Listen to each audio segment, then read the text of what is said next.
하나님 말씀 사무엘상 8장입니다.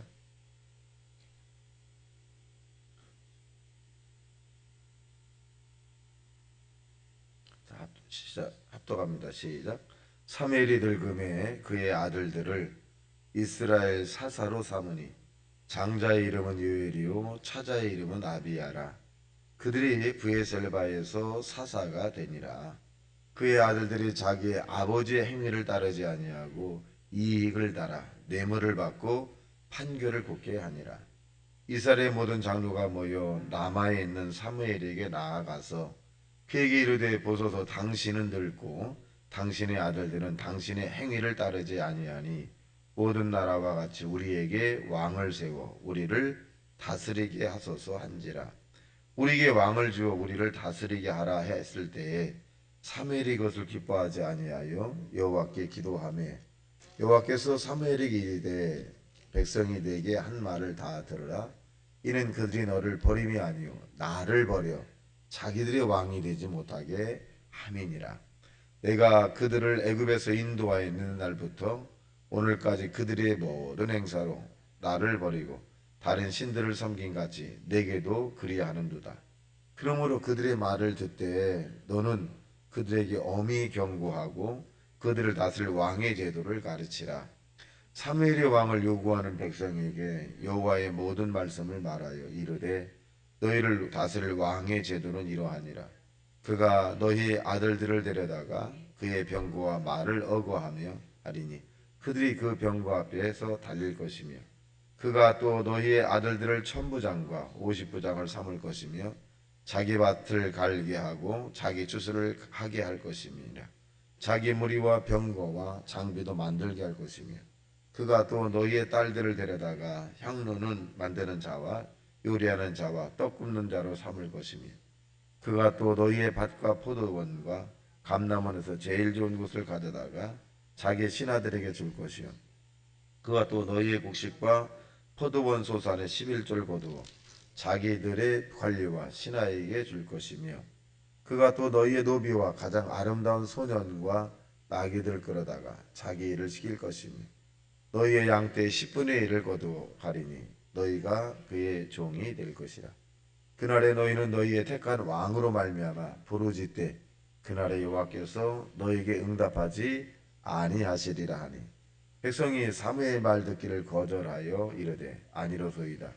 우리도 우리 왕이 있어야 하리니 우리도 다른 나라들 같이 되어 우리의 왕이 우리를 다스리며 우리 앞에 나아가서 우리의 싸움을 싸워야 할 것이니라 하는지라. 사무엘이 백성의 말을 다 듣고 여호와께 아뢰되 여호와께서 사무엘에게 이르시되 그들의 말을 들어 왕을 세우라 하시니 사무엘이 이스라엘 사람들에게 이르되 너희는 각기 성읍으로 돌아가리라 하니라. 아멘. 자, 오늘 본문에 있는 내용은 이제 사무엘이라고 하나님의 종이 세월의 흐름을 이기지 못하죠. 그래서 이제 라마라고 하는 자기 집에 안식을 하고 가끔 가다가 이제 이 사사 역할을 하게 되는 사사 역할이 뭐냐면 이 당시에 왕입니다. 왕의 역할을 하는 거죠. 재판장 역할을 하기도 하고 또 이 하나님의 선지자 역할을 하기도 합니다. 이게 세 가지 역할을 하는 거예요. 근데 이 세 가지 역할을 하는데 이 판결을 하게 됩니다. 판결을 하게 되면 옳고 그름에 대한 시비 조건을 받게 됩니다. 그래서 옳은 자에게는 상을 주고 잘못한 자에게는 벌을 주기도 하고 그런 일을 하게 되는데 여기에 사무엘이라고 하나님의 사람은 이 아주 공정하고 하나님의 기뻐하는 그런 판결을 했고 또 하나님의 선지자로서의 사명을 잘 감당을 했습니다. 그리고 또 이 정치의 이런 부분으로서 또 이렇게 잘 리드해 나갔던 것을 알 수 있습니다. 그래서 이 사무엘은 이제 존경을 받는 그런 인물이었습니다. 이것은 왜 이렇게 이런 현상이 나타나느냐? 택함을 받은 자이기 때문에 그렇습니다. 택함. 이 선지자라고 하는 하나님의 오늘날 이제 이 종들이죠. 종들인데 이 택함을 받은 자가 있고 지원병이 있어요. 나도 하나님 말씀을 증거하겠습니다. 이 지원병. 그러니까 지원병들이 문제가 많이 생기는 거예요. 공부를 잘하는 학생들은 학교 가는 날만 아주 관심이 많아요. 근데 공부를 안 하는 학생은 노는 날에 관심이 많아요. 노는 날에. 주인은 이 상점의 주인은 일하는 욕심을 가지고 있고 종업원은 쉬는 날의 욕심을 가지고 있어요. 내가 정말 직장을 사랑하는 사람이냐 그러면 이 정말 이 헌신을 다해서 하지만 그렇지 않은 경우는 이제 자기 중심을 합니다. 그래서 보면 여기에 보면 이제 2절 시작. 장자의 이름은 요엘이요 차자의 이름은 아비야라. 그들이 브에스를 바에서 사사가 되니라. 그의 아들들이 자기의 아버지의 행위를 따르지 아니하고 이익을 따라 뇌물을 받고 판결을 굳게 하니라. 그러니까 백성들이 마음에 들지 않잖아요. 판결을 막 돈 받고 왔다 갔다 했다는 거예요. 돈 받고 왔다 갔다 했다. 그러니까 또 이익이라는 이익을 그러니까 자기 중심적이죠. 여기 또 뇌물이라고 표현했어요. 자기 이득이 되면 하고 이득이 되면 또 여기도 뇌물이라고 하는 것은 아주 큰 액수죠. 그래서 사사라고 하는 건 오늘날 주의종을 얘기하는데 주의종은 첫째는 이 물질에 대한 부분이 지갑을 잘 관리를 해야 합니다. 물질에 대한 부분을 굉장히 투명하게 하는 것이 중요하고 두 번째는 명예에 대한 부분이에요. 명예. 자꾸 감투를 이렇게 씌워주는 것을 좋아하면 안 됩니다. 제가 아는 분은 감투가 100몇 가지야. 100몇 가지. 그 무거워서 못 다닐 것 같아. 무거워서. 나도 여기 오니까 맨 처음에 감투가 몇 개냐면 6개를 씌워주더라고요. 돈 좀 내라. 그러니까 무거워가지고 지금 다 정리했어요. 6개도 무거운데 6개도 감투 씌워서 이제 하는데 그러니까 그런 부분이 많아요. 감투의 부분. 그러니까 그걸 가볍게 해야 돼요. 그리고 이성에 대한 부분을 목회자는 굉장히 조심해야 합니다. 세 가지. 그래서 이 지원병과 이 택한 병의 차이는 뭐냐면 지원을 해서 내가 주의종이 되겠습니다라고 하는 것은 뭐냐면 어찌하든지 간에 그 물질적인 부분만 추구하고 또 실력을 해요. 무조건 실력을 해요. 근데 택한 사람은 쉬는 날이 없다고 생각을 하면 되죠. 쉬지 않고 일어나요. 그래서 근데 이 사무엘의 아들들은 아마 택한 병이 아니라 지원병 같아요. 지원병 같으니까 이 세상의 육신의 정욕과 안목에 이 세상의 자랑에 대한 부분만을 추구하고 막 하는 거죠. 그러니까 아주 두려움이 없는 사람이죠. 택한 병은 하나님이 두려워요. 하나님. 지원병들은요 두려운 게 없어요. 세상에 두려운 게 없습니다. 왜? 영안이 뜨이지 않아서 그래요. 영안이 뜨인 사람은 영안이 열려 있는 사람은 하나님의 이 임재에 대한 두려움을 느끼고 못합니다. 근데 지원병들은 영안이 안 열리거든요. 그러니까 도둑이 막 훔쳐가는 거 뭐냐면 안 보거든요. 안 보거든요. 그러니까 양심의 눈도 안 보이고 도덕적 눈도 안 보이고 더구나 영안의 하나님의 임재를 못 느끼기 때문에 도둑질하는 것처럼 그렇게 왔습니다. 그래서 이 사무엘의 아들들이 그러니까 흡사 누가 같으냐면 흠리와 비너스 같잖아요. 누구의 아들들이 엘리. 우리의 자손들을 정말 하나님 앞에 올바로 설 수 있도록 눈물 흘리며 기도해야 돼요. 이들이 올바로 가고 싶어도 안 되는 경우가 많아요. 그러니까 그것은 뭐냐? 우리가 육의 자녀를 낳지만 영의 자녀로 양육하고 번어게인 거듭나게 하는 것은 우리의 책임이에요. 언제까지 해야 되느냐? 그 자녀들은 선택받은 그런 이 하나님의 사람으로서 온전한 주님을 드릴 수 있도록 늘 기도해야 돼요. 눈물 뿌리면서 피를 토하는 심정으로 기도하셔야 합니다. 그러면 반드시 하나님의 영광을 받으신다. 그러니까 이 사무엘이나 엘리의 제사장의 마음이 얼마나 아프겠어요. 하나님을 가까이 했던 제사장들 아닙니까? 그런데 자기 뜻대로 가지 않으니 그 마음이 얼마나 썩어 문드러지겠습니까? 자, 그랬더니 문제가 생기죠. 4절 시작.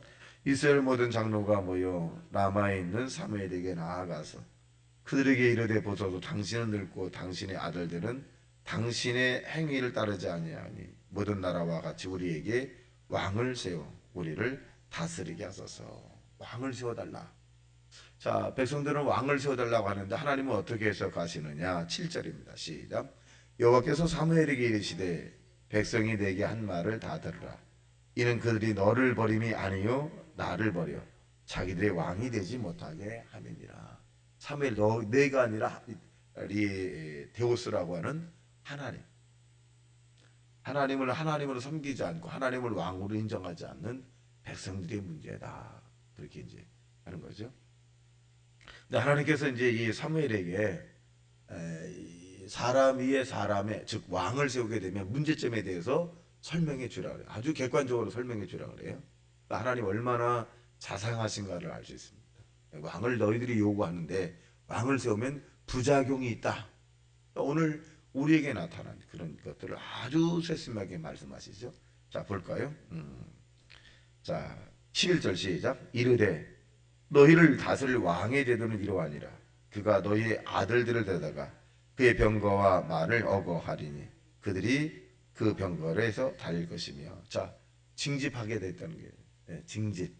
군인을 모집을 해서 너희 아들들을 데려다가 군인을 모집해서 전쟁터에 내보낼 거다. 이들이 상상하겠어요? 상상을 안. 근데 하나님은 사무엘을 통해서 너희 아들들을 왕을 세우게 되면 너희 아들들을 데려다가 징집시켜서 군인으로 삼을 거다.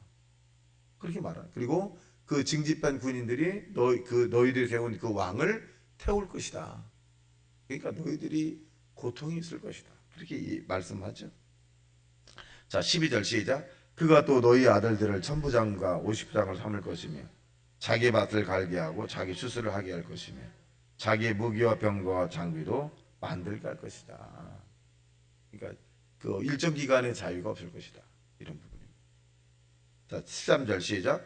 그가 또 너희의 딸들을 데려다가 향료 만드는 자와 요리하는 자와 떡 굽는 자로 삼을 것이며. 그러니까 이 신하죠, 신하. 이런 부분으로 삼을 것이다. 그러니 결코 너희에게 좋지 않다. 지금은 그런 일은 없거든요. 사무엘이라고 한 사람을 사사를 통해서 이제 어떤 전쟁 유사시에 대한 부분은 이제 같이 가고 이런 제도에서 자원하는 이런 부분을 했던 부분인데 왕이 너희가 요구하는 세워지면 조직적인 그 틀에서 너희들이 굉장히 이 어떤 어려움을 당할 것이다. 그렇게 이제 말씀을 합니다. 자, 그 다음에 보겠습니다. 그다음에 17절 시작. 너희 양떼의 10분의 1을 거두고 가리니 너희가 그의 종이 될 것이야. 세금을 걷게 할 거다. 세금. 납세 의무를 너희들에게 질 것이다. 실제로 그렇게 해야 또 왕궁을 지어야 되죠. 조직을 하게 되고 또 세금을 거둬야 또 이런 이 일들이 있을 것이다. 자, 그 다음에 그런데 19절 시작. 백성이 사무엘의 말 듣기를 거절하여 이르되 아니로소이다. 우리도 우리의 왕이 있어야 하리니. 자, 20절 시작. 우리도 다른 나라들 같이 되어 우리의 왕이 우리를 다스리며 우리 앞에서 나가서 우리의 싸움을 싸워야 할 것입니다 하는지라. 21절. 사무엘이 백성의 말을 다 듣고 여호와께 아뢰매. 22절. 여호와께서 사무엘에게 이르시되 그들의 말을 들어 왕을 세우라 하시니 사무엘이 이스라엘 사람에게 이르되 너희는 각기 성읍으로 돌아가니라 하니라. 그러니까 이렇게 친절하게 했음에도 불구하고 백성들은 듣기 싫어한 거죠. 사람이 다른 사람의 의견을 들어주는 것은 굉장히 성숙한 사람이에요. 근데 사람들은 보편적으로 듣기를 싫어하죠. 듣기를 싫어해요. 근데 이스라엘 백성들도 여호와의 말씀인데도 듣기를 싫어하니 여호와의 말씀을 듣기 싫어하는 이 백성의 장래는 뻔한 거잖아요. 그래서 사울이라고 하는 사람을 세우게 됩니다. 자, 우리는 이스라엘 백성들이 하나님의 말씀을 듣지 않아서 문제가 된 것처럼 반면교사 삼아서 저와 여러 하나님 말씀이라면 아멘하고 다른 사람들이 우리에게 충언이라든가 이 권면의 말씀을 하게 된다면 받아들이는 성숙한 사람이 돼요. 그러면 그 사람은 성장을 합니다. 자꾸 성장을 해요. 저와 여러분이 하나님의 말씀에 순종하는 믿음의 사람이 오늘도 되시기를 주님의 이름으로 축원합니다. 다 같이 말씀 생각하며 통성 기도합니다. 주여 주여 주여.